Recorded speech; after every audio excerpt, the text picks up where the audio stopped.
Tēnā koutou, good morning and welcome to Infrastructure Committee. I would like to start with apologies, which I've received none. Any identifications of urgent business? Any identifications of a minor nature?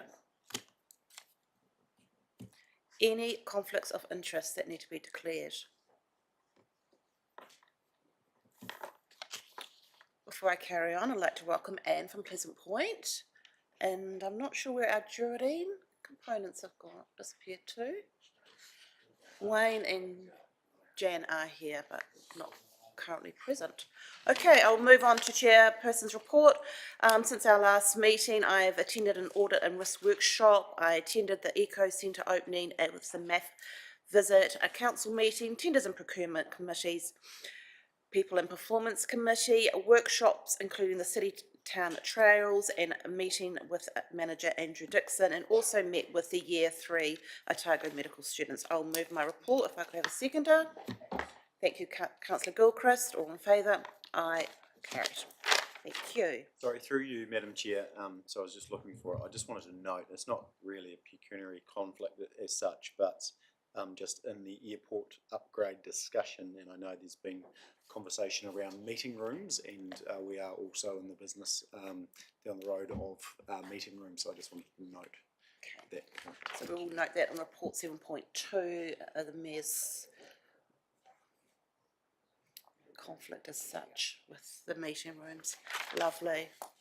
Okay, let's move on to 6.1, which is the minutes from our committee meeting held 26th of July. Thank you, Councillor Wolves. Mover, a seconder. Thank you, Councillor Riley. All those in favour? That's passed. Thank you. We will move on to our first of our 5 reports, 7.1.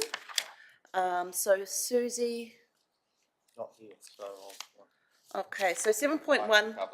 Lovely. So this report is regarding the July 2022 emergency event funding application to consider how our road infrastructure initial response recovery damage repairs should be funded. So I'll pass it over to Mr. Dixon. Yep. Thank you, Madam Chair. So this is unfortunately another major weather event hit this district, and with I think the climate change, it seems to be becoming more and more frequent these days. So the significant cost, of course, to repair the roads out there, and it's a case of how do we fund this. So in the past, and what I am proposing this time round, is that we have funded the emergency works repairs and the recovery through the disaster recovery fund that council has, and the council puts money into that every year and to build the fund. However, given the frequency of events, I think there is a concern long term that that's not going to be sustainable. But there is certainly sufficient funds in the account for this event. There's $2.7 million sitting in there at the moment, and we're asking for 1.225 million, which will cover us. Remember that Wakatohahi also funds these events, and they are funding 51% of the cost, and that is additional funding that they provide. So just the extra bit. So we the purpose of this report is basically seeking, I guess, your approval to utilise that disaster recovery fund. Happy to take any questions. Councillor Wills. Thank you for that. Just curious, obviously we can cover the cost.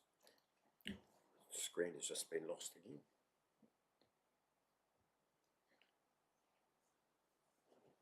Obviously we can cover the cost, but is there also a requirement for us to maybe, because obviously these weather events haven't been lessening, in fact they've been increasing, for a need for us to look at maybe increasing the funding for the emergency disaster relief.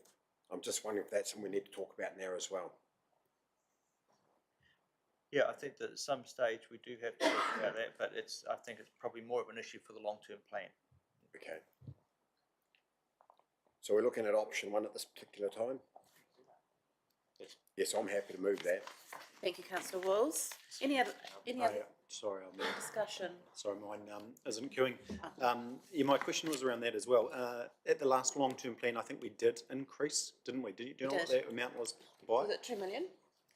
It was per year. 300,000 per, Yeah, 300,000 per annum, I yeah. think. it was. So yeah, I totally agree and support a consideration for the next LTP, isn't it? Mm-hmm. I think probably everyone's on the same page on that one. And sorry, happy to second it if that didn't go through. Just on a side note, Andrew, you know, obviously contractors have been pretty busy with this work. Has that delayed any other activity? And, you know, will that be, you know, caught up in regard to just, you know, general maintenance, rural roads, those sorts of things? It certainly has delayed some of the more routine maintenance works out there, so there is a slight drop in the level of service, but the contractors are working hard to catch up with that. And I think we're pretty much getting there now. Yeah, our resurfacing, in fact, is starting this week. So I've got a mover and a seconder. Any other further discussion? Sorry, can I confirm that moving second, please? Mover was Councillor Wills and seconder was Mayor Bowen. Thank you. Okay, all those in favour? Aye. Against? Carried. Thank you.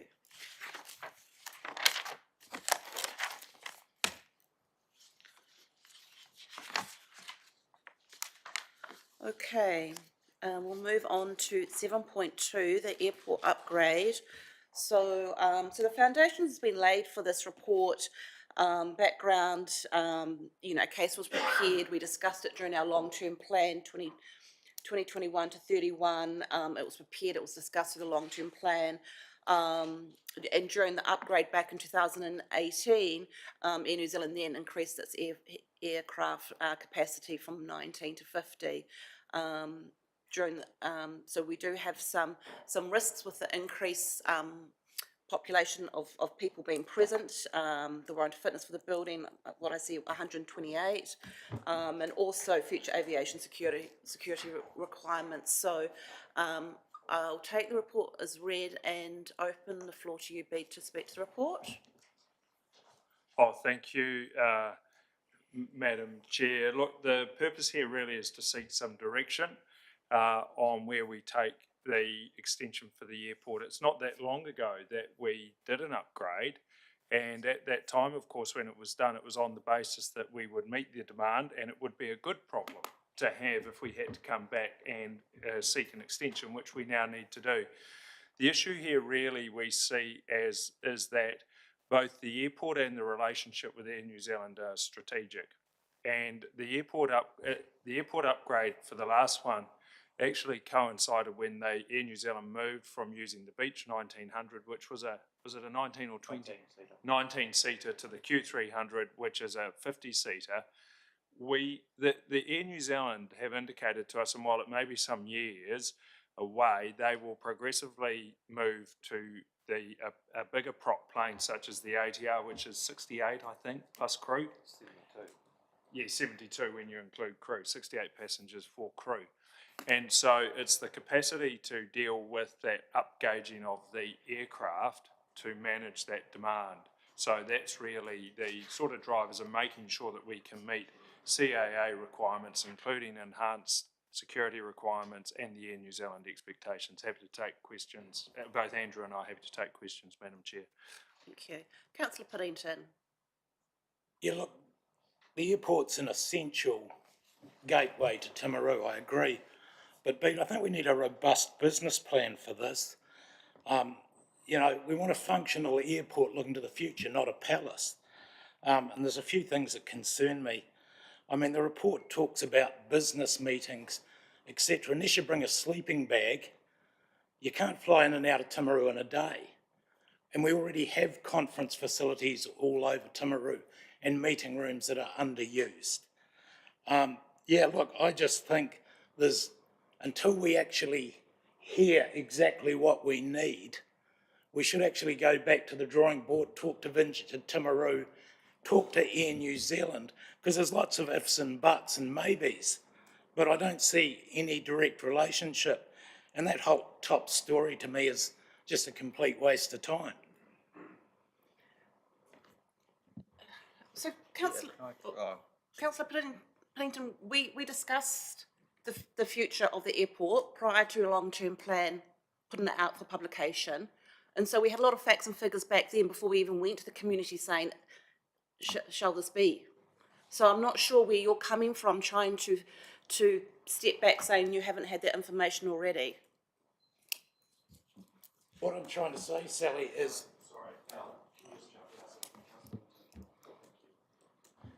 we put 1.7 or 1.9 into the budget, whatever it is, and I'm happy with that for an airport extension.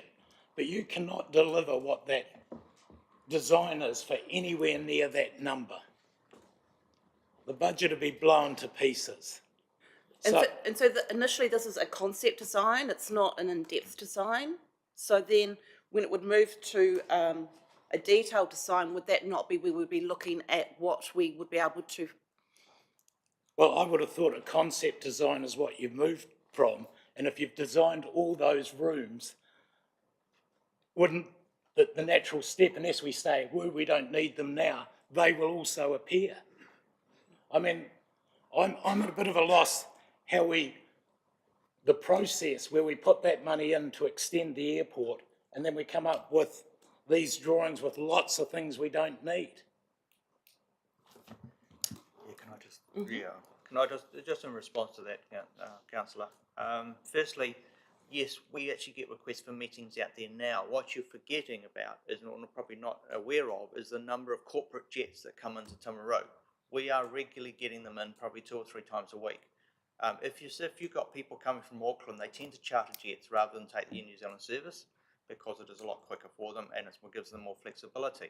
So yes, we are regularly getting requests, and we arrange meetings in the terminal space after flights have gone. We try to work that through, but it's not the best of situations. So there is another business. It's not just about Air New Zealand scheduled flights. There is that whole corporate aspect as well.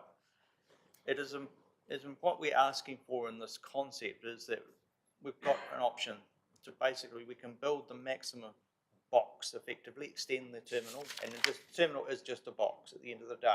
It's not a flash building from a structural perspective. We can extend it to the full footprint to future-proof it. We don't have to fit that out, and that's what we're proposing as a staged approach here. We can do the basics, and as these demands come online, like potentially aviation security, AVSEC, that's in civil aviation already talking about that now. The bigger planes coming in, we've already extended our runway to take 2 ATRs on the apron. So we are future proofing, I guess. And the business case for this is really, do you want an Air New Zealand service or not? And I know there's risks involved with this. There's no doubt about that, and the costing wise and what we do. But I do note that in Council's recent risk workshop, you said that Council has a high appetite for risk in the context of supporting areas of economic development. And this is what I see is economic development. This is the gateway to this district. And I think that, so we're just bending it, extending that through. Who knows? You could have a requirement for a Kuru Club one day, but it's not saying we build it now. We just build the footprint. Well, it doesn't appear that we're saying build the footprint, but can we actually have a report? Because I keep getting numbers thrown at me of number of private jets arriving. Could we look back at the past 12 months and see that number of jets that have come, privately chartered, the number of people, so we can get a feel for this? Yep, I can happy to give you the aircraft movements data. Yep. We're running on about 900 a month at the moment, which does include private aircraft. Sorry, I guess my point is, Andrew, I don't want to expose ratepayers to a cost that can be delivered in 10 years' time when the ATRs come. And the feedback I've got from people since those pictures have gone out are ridiculous. And just on that, I've also had 2 people query, they're obviously in the industry, whether this project was tendered out. This project is very much in a concept stage, and no, it wasn't tendered. We invited a few architects to look at this project, but it wasn't done on a competitive tender basis, no. And the next stage could be done on a competitive tender basis, which is the detailed design. Just on that, Andrew, for clarity and transparency, I think it should be tendered, surely. We're not going to handpick people we like. Projects. Can I speak to that, Councillor Parker? Yes, you may. Yeah, look, that was raised at a tenders meeting, and that the appropriate way from elected members should be that, even at that level, that it should be tendered out, and it was noted at the time, and it was some months ago, but that was the request. And I know all elected members wouldn't have been there, but that was the request based on the same thought process. Can I, while I've got the floor, and I know Councillor Booth was in before me, my microphone's just giving me authority over others. Apologies for that. But, you know, look, I do think there's some, you know, numbers that need to be wrapped around this and support Councillor Puddington and that basic business case. You know, what are the likely increases in square meterage rates that we're going to get from Air New Zealand if we have to put in security, etc., if it's an increased lease, just some of those basic numbers. Also, I'm interested, and I know we met with the airport users group, but was there a written feedback survey done? Because I think that's probably quite important to have that data if it doesn't exist, because I think that's a good process. And then the third thing, which is probably a question, is was there consideration to go east on one level versus we're moving west into the tower, just flat one level versus two levels, in consideration around cost? Thank you, Mayor Bowen. Yeah, just in response to that, yeah, going the east, is it? Or yeah, yeah, basically we've gone what we consider the easiest way to go, and that is off the back wall of the terminal and then out onto that sealed area. Part of the reason is for going up is to, I guess, provide a view for the Timaru public. And we have been in discussions with the Aviation Heritage Centre. They could perhaps have their display up there in lieu of the observation tower that will be demolished if we extend fully out there. So it's basically looking at that option as well and giving them, and they require meeting space as well, as you know, by demolishing that observation tower, they're losing their meeting room. So we are saying, well, perhaps you could use the meeting room or meeting area on the, you know, that upper deck of that building. Now we could easily just extend out on a single story. That's fine. There's no problem with that. It's, yeah, it reduces your options in the future, and that's what we're looking at here. You know, I'm just conscious that we did up the terminal in 2018, and here we are talking about doing it up again. We didn't anticipate the changes, and we didn't future-proof that terminal. And I'm very conscious that we don't want to be doing that again. Thank you, Andrew. Oh. Councillor Will, can we let Councillor Booth please have a go? Councillor Booth. Thank you, Madam Chair. Look, it's actually, we've just had a strategy session there. I'm a venture Timaru. I'm going to put an economic development hat on. And it's pretty obvious that we actually need to, it's a critical part of our infrastructure is actually the airport. It's probably as important, almost as important as the port. And a whole lot of other linkages, but it's certainly secondary, probably only to the port as far as people entering our district. And it's seen as, you know, obviously aspirationally we'd love to see a direct flight from Auckland to Timaru. Okay, so there's only one way that's going to happen, and that's if we have the infrastructure to handle such occasions. We're the gateway centrally to the South Island, so therefore Alp Station, every single thing that we've got to offer, and obviously our industry, there's a lot of people coming and going, as you mentioned, jets, this, that, and the next thing. Business people coming, do business and leaving. Okay, so really, aspirationally, we should be aiming to get to accommodate bigger planes, and the Air New Zealand, I believe, have said that their size is generally that ATR 72, which is probably could come here from Auckland. So we need to ensure that we actually have a fit for purpose airport, and I think when here we are 3-4 years down the track when we did the airport last time. You know, obviously we perhaps weren't aspirational enough at that point, and you know, the year in 2019, I think we had to increase the car park size. You know, it was just ridiculous.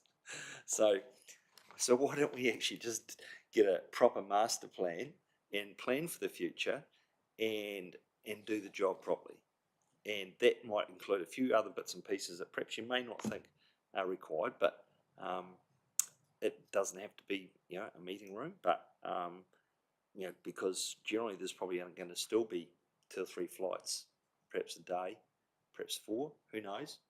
But we need to be thinking ahead, and the bigger planes are going to come. We're going to extend our runway so we could possibly get jets. We need to be looking into the future, especially around the airport. So I'd like to see a master plan done, which includes enough car parks, by the way, and so and to accommodate the future aspirations for our region for the next 20-30 years. Thank you, Councillor Booth. Councillor Wills. Well, thank you, through you, Madam Chair. First of all, I must just voice my disappointment that we haven't used local architects once again to look at, you know, our own infrastructure systems. But moving forward, and just as well we go through the costing process, I reckon it'd be very beneficial not just to necessarily look at a 2-story sort of building that will suit our purposes, but also a single level story that can be spread across, and how that would look, especially coming when we talk about the costings involved with other big projects we currently have on our scheduling and long-term plan, and the achievability to make sure that we meet those demands around our financial ability to step up to it as well. So if we go back to the drawing board around costings, I'd certainly want to see a single story opportunity put forward to everyone to have a discussion around as well. Thank you, Councillor Wills.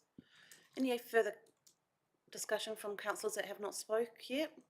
Councillor Oliver. Well, I think I'm on, am I?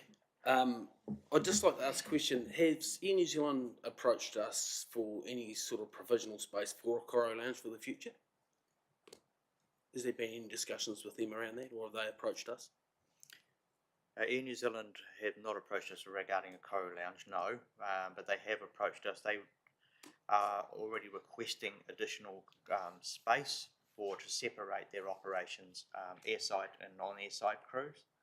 And they also want to separate their air crews now, because a lot of this has been driven by COVID, and the need to separate the crews out. So we are building them actually a little garage, if you could call it that, to actually store some of their de-icing equipment and that they have. So they need to separate that and have that in a proper area. So yeah, there is certainly demands for space. Air New Zealand have also indicated that they want to separate arrivals and departures, and that is a major risk for them.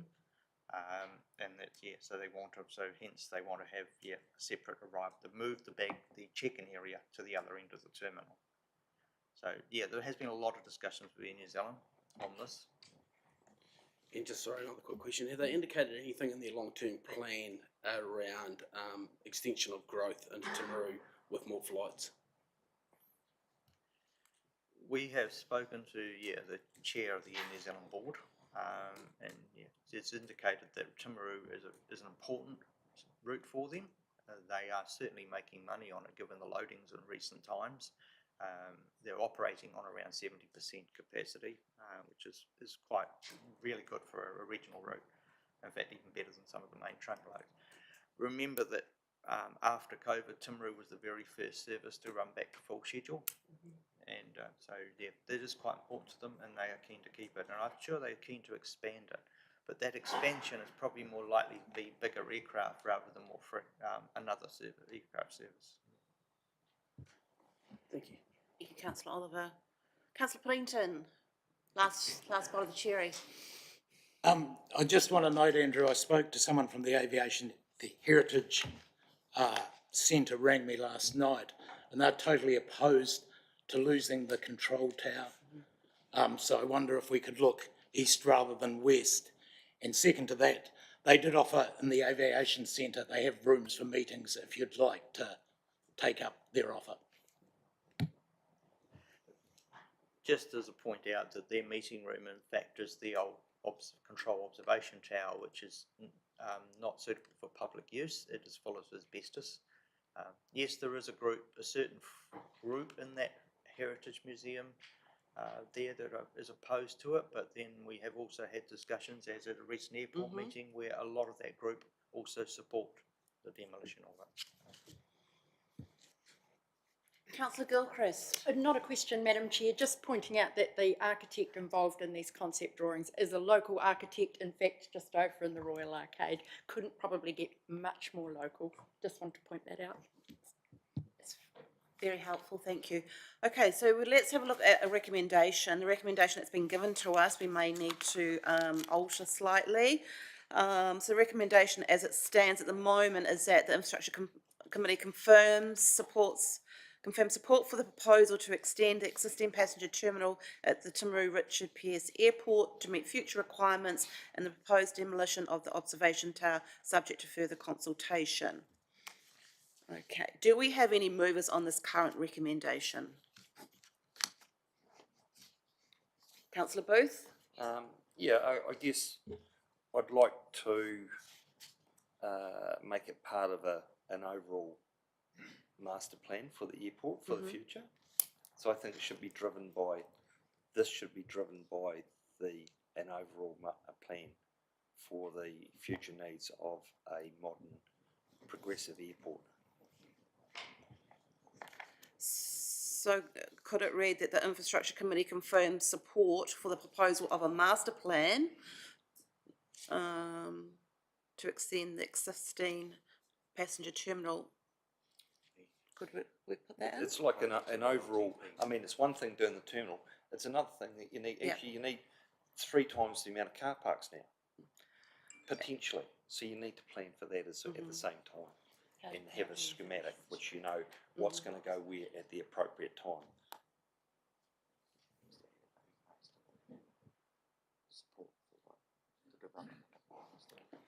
Support for the development of a master plan And extension of the existing passenger terminal. and extension of the existing passenger terminal. Have you got that? And then So it's to meet future requirements. And an extension. so the Infrastructure Committee confirms support for the development of a master plan and the proposal to extend the proposal to extend the the existing passenger terminal at Timaru Richard Pearce Airport to meet future requirements.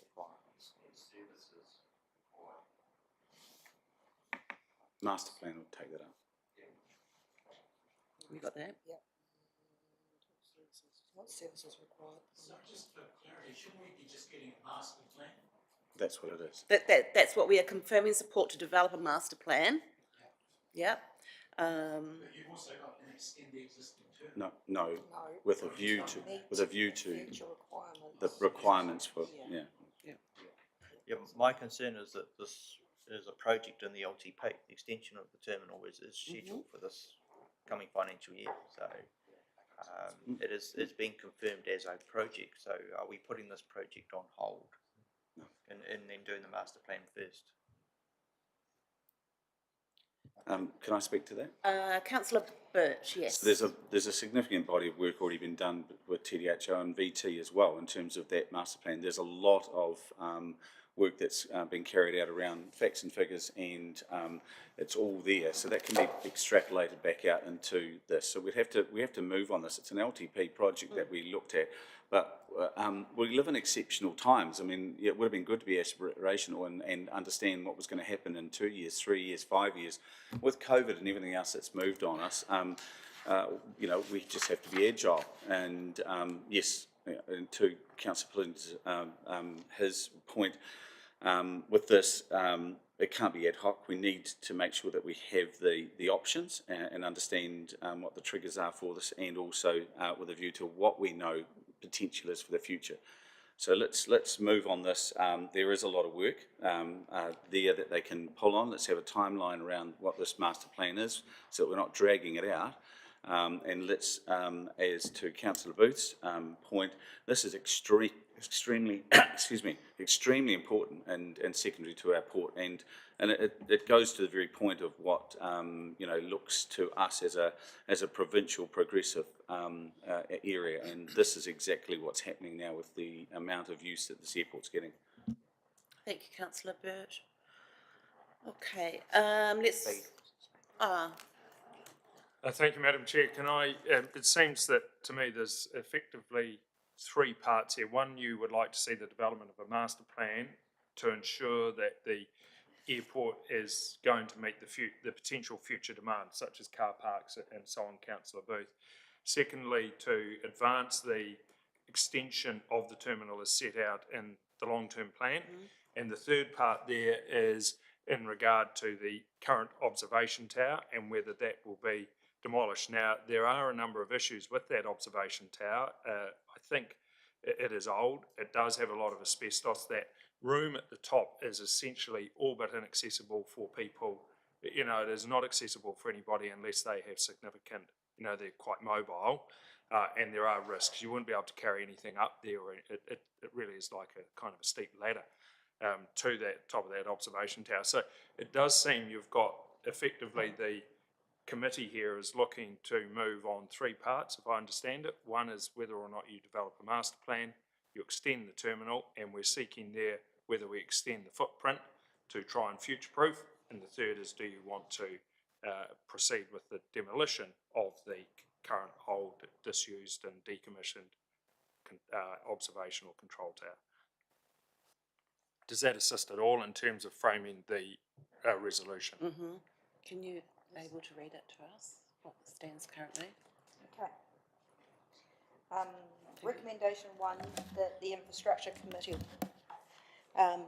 confirms support for a proposal to develop a proposal plan of a master. 2, that the proposal be extended at the airport to meet future requirements and be future-proofed. And 3, that the requirements of the tower to be demolished. So we'd have to have a decision making on that third one, whether it was to be demolished or. So is that initially on the recommendation that was given to us, it said subject to further consultation. So what was the idea behind the subject to further consultation? Who was that with? So can I help you here? Let's not overthink this. The master plan, let's not think that a master plan is some LTP 3-year job. This is us putting a business case together, and in that, the aspect of where and how it could be built, including the demolition aspect, is going to be included in there, plus the cost, and with some projections of the future around what we need it for, why we're having it, the options and the potential for cars, so the car park extension and that. So we shouldn't, let's just understand that those aspects are all going to be part of a decent business plan and or what we're calling a master plan. Master plan. Okay, Councillor Burt, do you want to round up a recommendation then? All that under we're asking for we're asking for a business plan that gives, under consultation, that aligns the future proofing of the potential build and why, the future proofing of the car park and why, and the demolition in relation to the tower and the why. Simple as that. So, so I'm just going to read out this recommendation. Recommendation 1, that the Infrastructure Committee confirms support to propose and develop a master plan. 2, the council propose to extend the existing passenger terminal at Richard Pearce Airport to meet the extended services required into the future, and that could be as per long-term plan, really. And then the tower requirements and the proposed demolition of the observation tower subject to further consultation.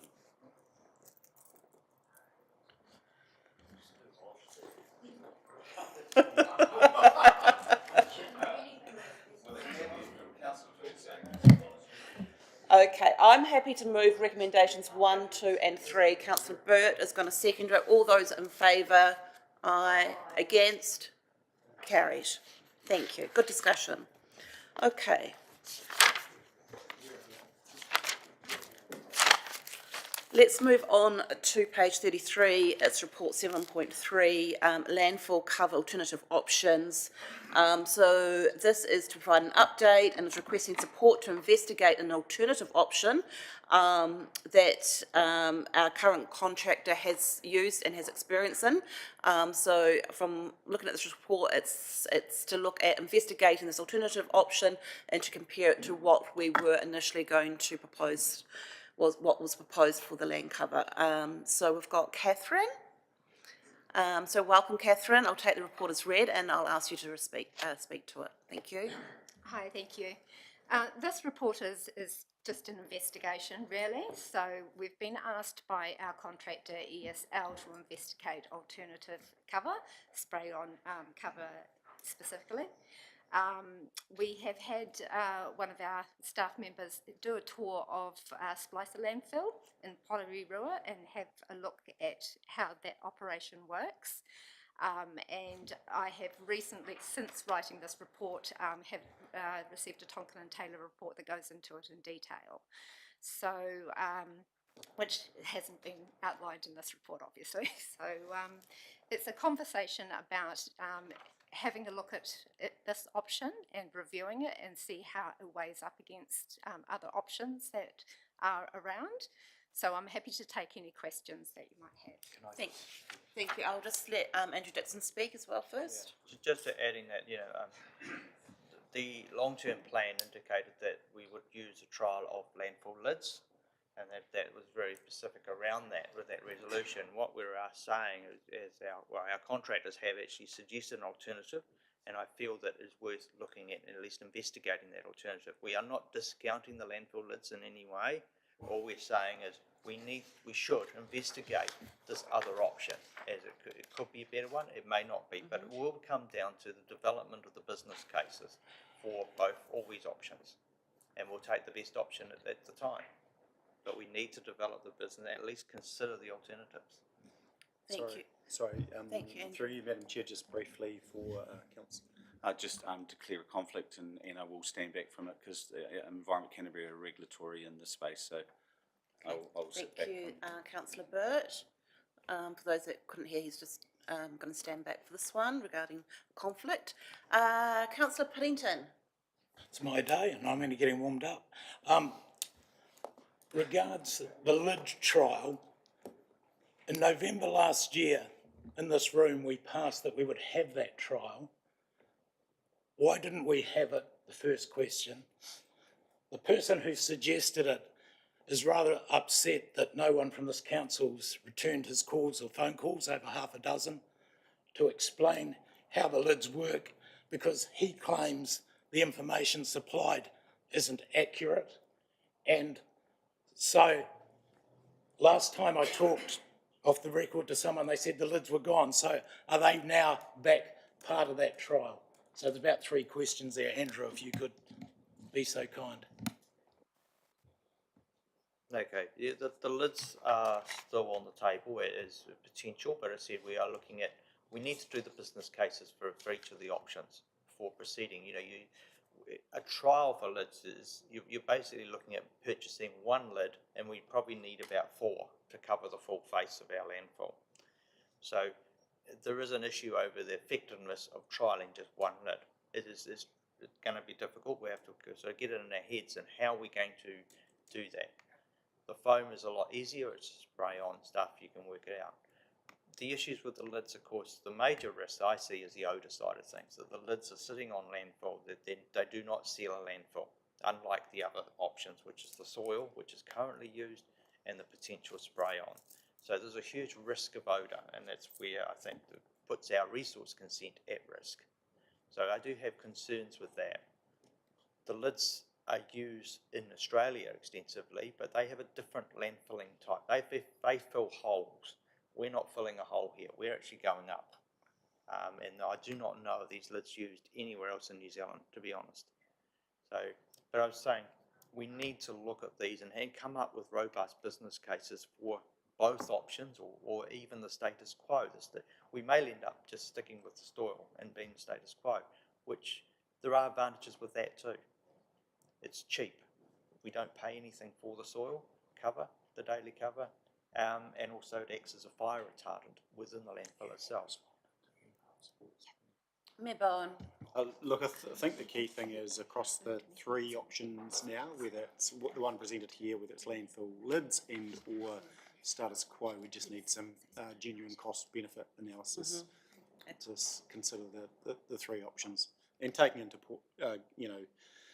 the concerns listed here, but let's just get a bit more detail and do this right, because it does go back to the point that we committed to a trial and we've quite a way down the road now, and I understand the issues with other priorities and building compost facilities and other things, updates at the landfill, but it would be good to get some action on this so we can put it to bed and have a decision. So perhaps on that, maybe we add some a timeline in this so we can definitively define when it's going to be done.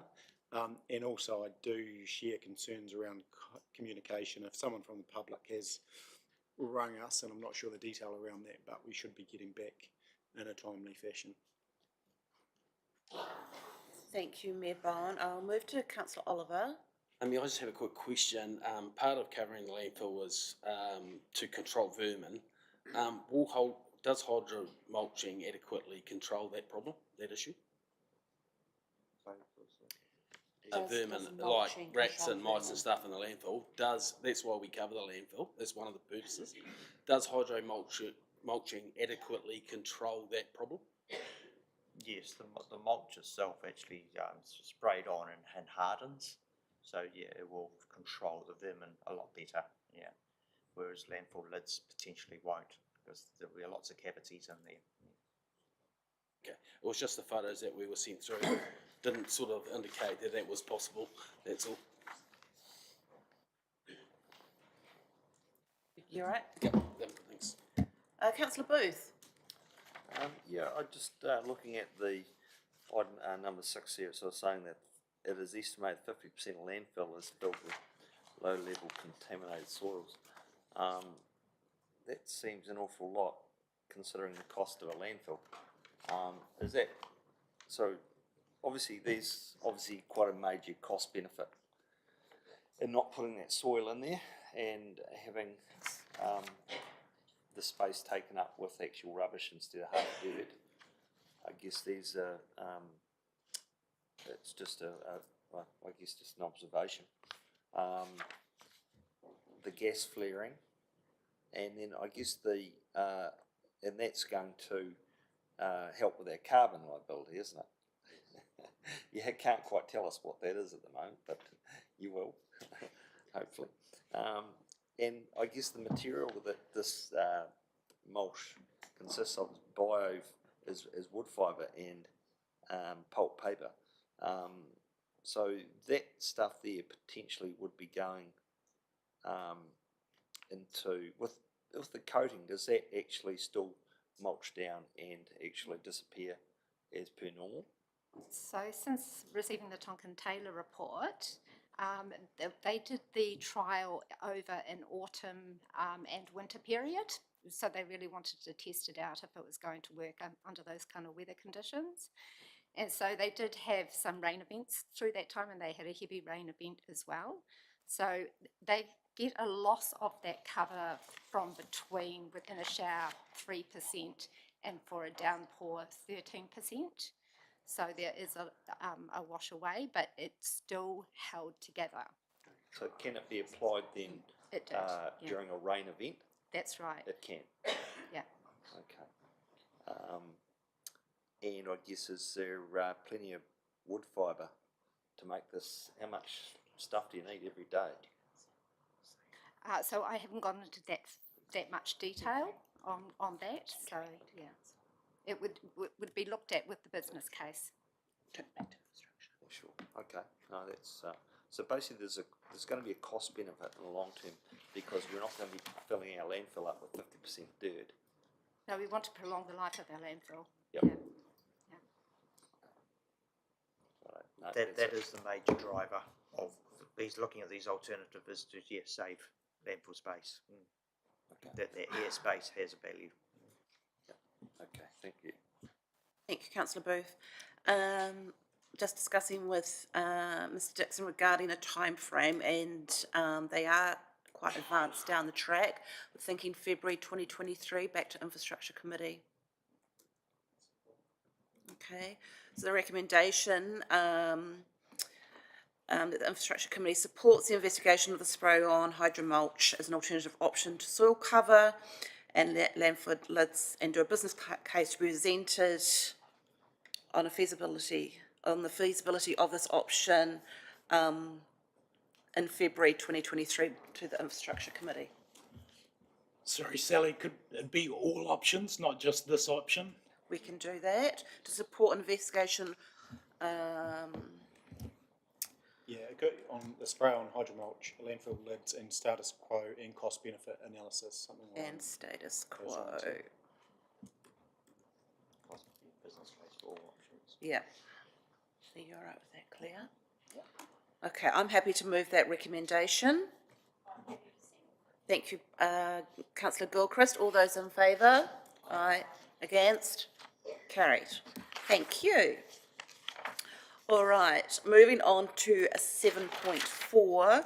So this is the Fitzgerald Road stopping between Looker Road and State Highway 1. Susie's not here, so Andrew will be able to speak to this paper. So it's just a discussion about stopping. I think that's quite clear that we need to make that. It's about stopping the road. So over to you, Andrew. So thank you, Madam Chair. Yes, this is a proposal putting forward to actually stop a section of road from Locker Road to State Highway 1. Now, the road itself is actually closed as such. It's fenced off, and there's irrigators, and it's used as farming when there's a bit of a track. So it's not used by the public in any way at this stage. The owners have requested and to look at stopping the road, and in fact Waikakatahi have also requested that we look at stopping, because the intersection itself with Fitzgerald Road and State Highway 1 is not the best, and although it is closed off now, not causing an issue, the long-term stopping and ceasing of any possibility of an intersection in the future is favourable to them. But once the decision is made to stop a road, you have two choices. You basically can use the Public Works Act or the Local Government Act. There's two pieces of legislation. Now, the Public Works Act requires the consent of all property owners around it, and also the consent of the Minister of Lands, as it LINZ effectively, doing that. So this is recommended. This report's recommending that we use the Public Works Act. Now, the difference between the two pieces of legislation is the consultation side of things. So if we go with the Public Works Act, there is no public consultation. It is purely just relying on the consent of the surrounding owners.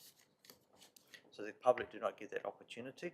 And we often use the Public Works Act where roads are in fact not public roads. Very different to the Payman Street case down at the port, where it is actually used as a road, and it's very important that the public have at least a say in the process. Should public consultation of some form be important to you, well then you have the option of using the Local Government Act, Schedule 10. So, and that's really what the decision is made.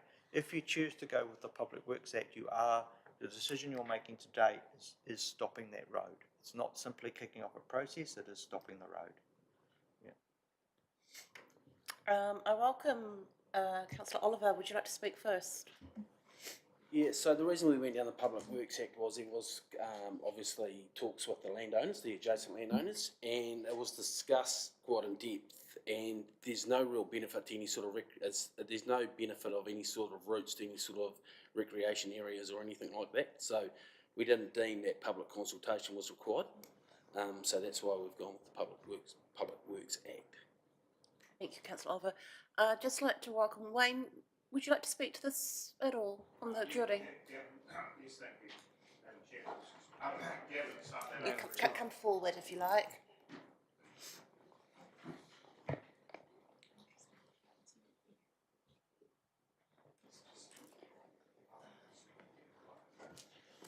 Yeah, thank you, Madam Chair. Gavin summed that up very well.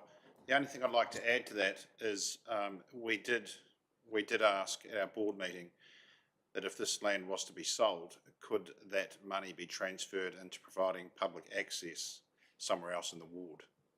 So that the public seems to think that we're giving away a road, but and we're getting money for it, but we'd like the access, if possible, to be provided somewhere where it was of benefit to everybody else, since it is a public road that we're getting rid of.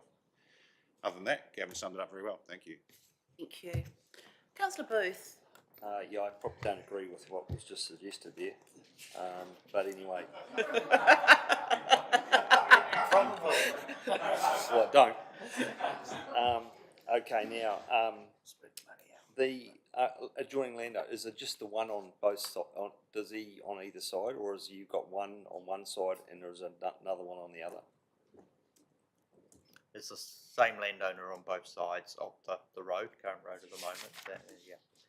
But there is of course another landowner on Looker Road, so we consulted with them as well, because they might have some use for it in the future perhaps, but they've given consent. And so is the market value, what's the quantum of the area? About it's about $90,000 is what the value of the land is potentially. So it's a couple of hectares. It's about 3 hectares, I think. Yeah. 3 hectares, okay, yeah, and that's at market value. Yes, well, before we sell it, we would get a market valuation done on it, and that would be the price that we'd offer to the landowner. Right, and if he says no, if he doesn't want to pay that much, he wants to gift it to him? Yeah, we wouldn't gift it. We'd just hang on to it, and it would be freehold land through his farm. That's what I wanted to hear. Thank you. Thank you, Councillor Booth. Councillor Birch. You know, I was just going to follow up on that process. I thought that land would automatically go back to Lynn's, and Lynn's would make a decision in respect to that, and that strip would be vested in theirs. It's not that. That's not the case. Once the road is stopped, it becomes freehold land in the title of council. Yeah. Okay, thank you. Any further discussion?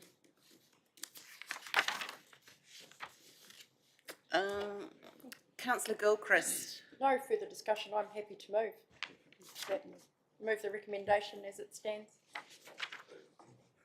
Oh, sorry, option 2, yeah, I'm at the start of it. So that's regarding stopping the road Option 2, accordance yep, with sections 116, 117 of the Public Works Act. yes. Do I have a seconder for that recommendation? Thank you, Councillor Wills. All those in favour? Aye. Against? Carried. Thank you. Very good. Let's move to our final report, which is 7.5, which is a progress update. So have we got Josephine here? No, we haven't. We haven't. So we're going to take the report as read, and I'll Andrew Bede. I'll try and answer as many questions as I can. Wonderful. Shall we just do it chunk by chunk? So the first one up is the Parry pipeline renewal. Any questions, queries, comments regarding that update? My only question through you, Madam Chair, is just around the mitigation while we do stage 2. Are we going to have are we looking now for an alternative pipeline to keep the water flowing while that's out of action, just with the recent events? Yeah, this is the major challenge with this particular project and why it's been delayed up until now. It will require at some point, or a number of periods, which the pipeline will have to be shut down. So we are looking at mitigating that time. And one of the options we've got is actually relaying a section of it rather than just relining, which was the original proposal. So we would relay it so we can change that part over in time. The other thing is we are looking at a potential bypass during the lining of the remaining section. But that we're busy getting that costed at the moment. And we'll, yeah, but it's just challenging. But yeah, if things settle down, we may be able to go back to plan A and yeah, actually allow for it shut down, particularly as now that we can reliably take water from the Opahi source, that the manganese level has dropped down immensely. Councillor Booth. The reason why stage 2 is not commenced, is that a contractor issue, or is that basic conditions, or what's the issue? Stage 2 is the lining of the existing pipeline, and it got delayed initially due to the COVID. In fact, that the liner had to come from Germany. So there was quite a significant delays in getting it here. It is now in the country, and yeah, but the other hurdle we got, as I mentioned before, was the logistics of making sure that we have continuity of supply, good supply during construction. Okay. Downlands water supply scream update. Sorry, Councillor Pennington. Just Andrew, so just so I've got this clear in my mind, you're now saying we're going to sleeve it, my understanding was, now a portion of that isn't going to be sleeved, you're actually going to build new. That's correct. What percentage of that? I'm not sure, I think it's only about 25%, perhaps a quarter of it. Yeah. Sorry, I missed that. Yeah, I missed it too. Sorry, I missed, yeah, too quick on the button. It would be about 25% of it. I guess that does bring, why wouldn't we do the whole thing new, brand new, rather than re-sleeve, if we're now going back to look at a quarter of it? The issue is it's some very unstable ground, and it's through a gorge, so it's not, although we looked at it, it's certainly not practical in our opinion to even attempt to put a new pipeline through that area. Thank you, Councillor Puddington. Moving on to Downlands water supply scheme upgrade is attachment 1. Any discussion regarding this update? Okay, Timona water supply scheme update. No. Okay, a 3 waters program, attachment 3. Any discussion? We'll keep moving then to a road renewals and improvement program, attachment 4. Nothing. Very good. What about attachment 5, the City Play project? Any discussion on that? Councillor Puddington. Yeah, can we have an update? I understand costs have gone up, so I'm keen to know how, because it says we're paying for half, so if the costs go up, are we still paying for half, or where are we at? The stage we're at the moment is that the design is still being finalised, and they still getting the final cost together in relate to that. So yeah, although the playground equipment has been all sorted out, there's a lot of work needs to be done around the contours of the land and the matting and everything else, and that's where the costs are. So we are still awaiting that final cost. It has certainly been indicated to be higher than the original budget, which is probably not expected. So that in turn will then push out the commencement date and completion date. Yes, I currently chair that committee.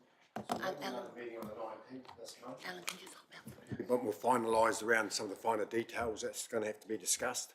So then we'll have some more information available for the council and also for the public as well. So, and sorry, Councillor Wills, when was that meeting? 19th September. Perfect. Yep. Thank you. It's helpful. And sorry, through you, Madam Chair, I think you raised a good point.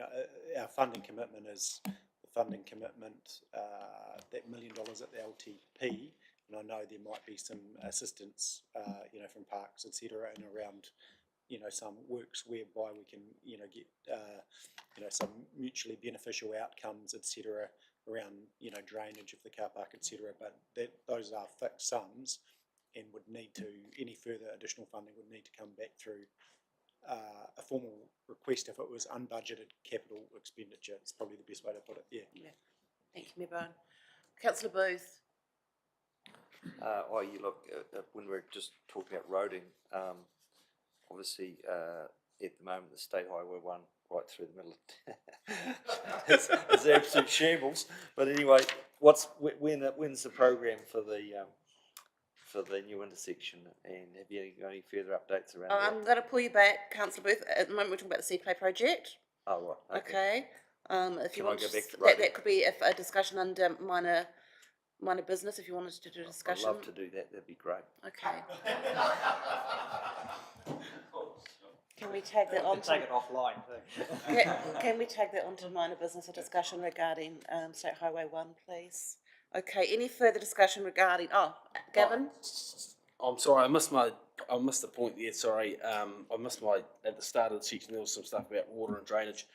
I'm just wondering, in the infrastructure program, when is the siphon gonna start for the Geraldine sewage across to the oxidation ponds to siphon? Sorry, I'm going back a wee bit. You're going but back to which when one? Sorry, when we were talking about key projects around water and drainage, right at the start. Okay, so that's another, that would have to go into minor business for discussion. It's not Okay. part of this. Would you like that added on for today's Yeah, meeting? if we could, that would be good. Wonderful. Thanks. Okay, Sorry. all right. Okay, any more discussion regarding Sea-Play? All right, let's move on to City Hub Strategy, City Town Project, Attachment 6. Councillor Oliver, you still in or you? Oh, sorry. Any discussion? Okay, let's move forward to the Wash Dyke Network Improvements, Attachment 7. Okay, we'll keep going on to the Red Roof Landfill Cell 3.5 and gas flare construction. Councillor Booth. I just wonder if I can see the contract and the amount of the budget. Is it possible to get some actually benefit, a cost benefit on that? I mean, surely there must have been a cost benefit done. You haven't got access to that, Andrew. When it comes to landfill cells, we just have to have them. There's no, at the end of the day, we have to dispose of our refuse in a controlled manner, and the cells is what we use, and they have to be lined, and they have leachate drains, and they have gas lines, everything else. So as the landfill fills up, we will be developing these cells as needed, and we have a program for them, and they are listed in the LTP at the appropriate times. So how are we going to measure this discharge, though, aren't we? As in, when you put a flare in, you're going to measure so we can claim the carbon credits back. In regard to the gas, yes, we will be doing a lot of measurements. Surely there's been a business case done on regarding spending 700,000. And what the potential payback is. I guess that's what I'm getting at. Well, for the flare, yes, and then we will be producing that. Okay. Very good. Okay, the Southern Trust Event Centre update. Any discussion? Fabulous. Okay, so now we're just going to go back to minor nature. The recommendation is that to accept, receive and note. Thank you, Councillor Gilchrist, and then second by Councillor Burt, please. All those in favour? Against? Carried. Okay, so we'll go back to minor nature. Through you, Madam Chair, just can we just make sure, and sometimes these are harder to find, that they're all in one spot on the website as far as the project updates when we post them to the website, as opposed to being embedded into a document like this, because people are interested in if they want to go to a specific project, it's of benefit. Yeah. Thanks. So Ms Dixon will raise that. Perfect. Okay, one moment.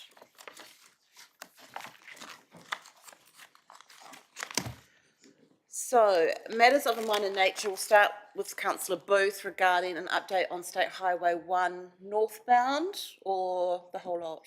Yeah, I just really about the patches on the patches on the patches on State Highway 1, from pretty much, yeah, right through. And obviously the showgrounds, I understand that they're gonna be wanting to open in October. And I would have thought that perhaps there might have been some action on the new intersection. Thank you, So, councillor. yeah, and I mean, obviously, yeah, they keep, I did read somewhere that they were going to delay until certain works were done, and perhaps those works are Rooney, what Rooney's doing at the moment by Supercheap there, which seems to have taken almost 6 or 7 months. I've got no idea what they're doing, but they seem to keep digging things up, putting things in the ground and taking them away, and then they dig another hole and they, alongside where they just did it. So that seems to be an ongoing saga. I just can't work out why that's taken so long, but yeah, it'd be good just to have a wee update. Thank you. Thank you, councillor Booth. Okay, there's a number of projects there, and I'll try and go through them. Firstly, the state of the state highway, with the potholes on that. Yeah, there is. We have raised that with Waka Tahahi on it, and it is a money issue, a funding issue. Of course, what has happened is that the government has reduced the fuel excise duty, and that is starting to flow through into the budgets. Remember that fuel excise duty and road user charges is a hypothecated fund within government. So to remove money or funding from that to reduce the price of petrol is basically giving less money to the maintenance of roads at the end of the day. So it was originally going to be a reasonably short-term thing, about 3 months, but it's now been extended out into next year. So it's starting to have a significant impact on road funding. The other issue is the showgrounds in the intersection of Grants Road and State Highway 1 and the new road into the showgrounds. That is an issue between the showgrounds developer and Waka Tahi again, and I believe there is negotiations going on between them. The project as it stands is meant to supposedly traffic signals, is proposed, although the developers are now saying that they could get away with a roundabout on a temporary basis, to buy themselves some time. The culvert under the state highway also needs to be renewed, and so that has to be done in conjunction with the whole upgrade of that intersection, and the intersection itself, the pavement also needs strengthening with structural AC, given for the braking of trucks, heavy vehicles in particular, and the acceleration after stopping. So that is a particular issue there. I'm not sure how those negotiations are going on and what progress is being made. The third one is Evan Street around Supercheap, and that is actually a council project, and that is renewal of sewer mains, stormwater mains, and water mains. So it's quite a substantial project. It's in excess of $1 million. So Roonies are working, and they are making good progress and on track with the contract periods that are specified. So, in regards to Waka Tahi and their funding, I mean, I understand that they say, for instance, Fonterra, they actually buy all their ruck through their Hamilton head office, and so therefore they're getting the benefit of all their heavy trucks driving up and down our roads here in South Canterbury and wrecking our roads, and their money's being spent in Hamilton. So is there any mechanism that we actually do get what's actually, I mean, it's hypothetical, it's just seems ridiculous, and we don't get the money to actually maintain economic activity. Yeah, the way the funding works is the fuel excise duty and the road user charges all goes into a national pot, and that fund is distributed based on the needs through the National Land Transport Program. So Waka Tahi assess that. So everybody bids, we bid, every other council bids, and highways themselves bid, and it is divided up based on priorities. Government policy statement on transport funding has a very much of an influence. So within the overall fund, there are a number of buckets that also been put in there. So there's a bucket for public transport, there's a bucket for walking and cycling, there's a bucket for climate change, there's a whole host of things. So these, it all divided up, and it's based on priorities and needs and the business cases that we present. Mayor Bowen. Yeah, I mean, it raised its head, I think, a week or so ago, didn't it, when the New Plymouth Mayor Neil raised it in around their contribution to the cost of roading was about 3% of the national input, and they were getting about 1% in return. And you know, you could probably comparatively say that our district's probably in a similar state, I would think. And you know, there's a few factors in it, but the key one is actually our roads are in a shite state. Excuse my language, live stream. But everyone is across the country. We're in the same boat, and we have asked Venture Timaru, and that'll come to a board meeting. I would expect in Ashburton we're interested as well. Just getting Infometrics to do some better data analysis around, you know, what we are paying and what we're getting back, because it's around that business case, and that's about, you know, supporting us being able to go to Wellington on the specific issue, but I think wider issues as well, and present. And we understand, of course, that the time is now to be doing that, because we're, you know, a year away from central government elections, and that's the time to influence and have various parties commit to more funding. But this is very much a nationwide issue, but I think that we need to be building that business case, because the funding model isn't working for us, and we're contributing to a pretty high degree, I believe, especially with the economy that's coming out of South Canterbury. Very good, thank you, Mayor Bowen. Councillor Pennington. Thanks for that detail, Andrew. One question, I guess, is so we don't have a date when they might repair Evans Street. Is that what you're saying? Yes, that's correct. Well, I suggest any Minister of Parliament that turns up, we bounce them down Evans Street and show them what's wrong. Absolutely. We have one tomorrow, so maybe we do a tour. We'll have the van ready outside. Local government minister, perfect. Councillor Oliver. Look, just a quick question to Mr Dixon. Just wondering when the siphon, there's some issues, ongoing issues still at the end of the sewerage line in Talbot Street, and I'm just wondering when the siphon is going to be done, and are there still some issues with Councillor the property Oliver, can I just stop you? We're just talking about, we haven't finished Councillor Booth's minor matter at the moment. We haven't closed that off. Oh. Sorry.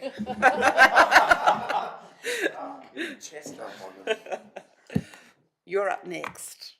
Okay, any further discussion regarding State Highway 1?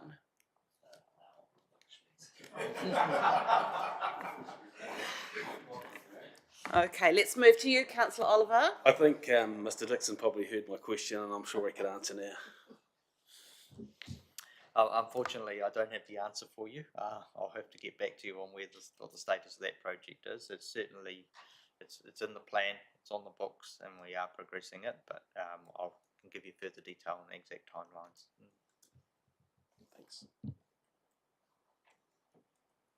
Any further discussion? Yes, Just Councillor a O'Reilly. very, very short one. The reservoir at Temuka, the pump station for that, is that been progress on that? Because we have a reservoir but no pump. Put that down as minor nature. Great. The contract has been awarded for that job, and they'll be commencing very soon. Yeah. Okay, if we're all happy, I will close the infrastructure meeting at 11:59. Thank you for your attendance and your contribution.